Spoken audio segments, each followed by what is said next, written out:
Hey everyone, today I wanted to look at the big picture of the real estate market here in the Puget Sound area and Washington State. So I know every month we try and do a monthly market update with what's happening locally, what's happening with our supply and demand here in the Puget Sound and Pierce County, King County.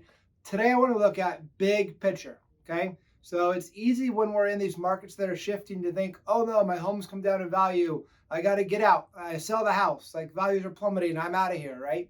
But we got to look at the big picture the same way, like when I talk with my stockbroker, right? I don't look at my stocks every month or every week, right? It's like, give me an annual checkup on where we're at and what's our long-term plan, and then we go from there. So we don't freak out when we see these market going up and down. So when we look at housing, I want to look at, okay, what does housing look like in Washington State, and what does it look like moving forward? So Seattle Times just had this article here this last week, and I wanted to point out a few of the stats in it.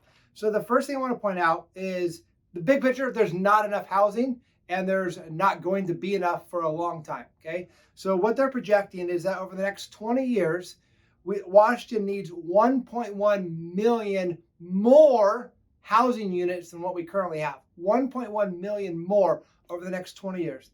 That's about 55,000 additional housing units. That's not just single family homes. That could be apartments, multifamily, things like that. So 55,000 more housing units per year. So if you look at the last decade in Washington, we've been adding about 35,000. So with what we've been doing, we're still 20,000 units short from where we need to be to hit our projection. So when you think about that, okay, just take a breath.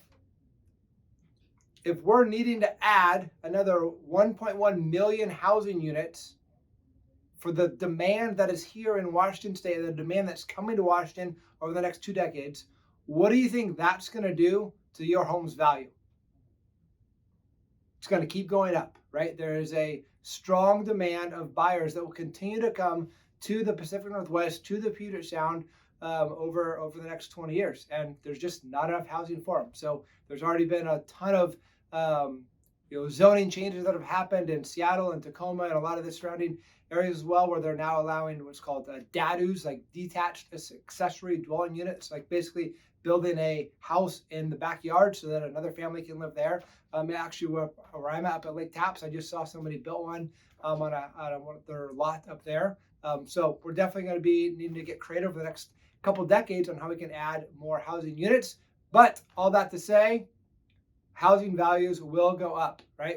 We've been flat the last few months here. Last few years, we've seen a record appreciation. Last year, we saw some prices softening and values come down a little bit. We're just in a market adjustment here. Long-term, housing is still a great investment, a great place to have your money. So if you have any questions about your specific neighborhood or market or how that might be affecting you, let us know. We're happy to help however we can. Have a great day.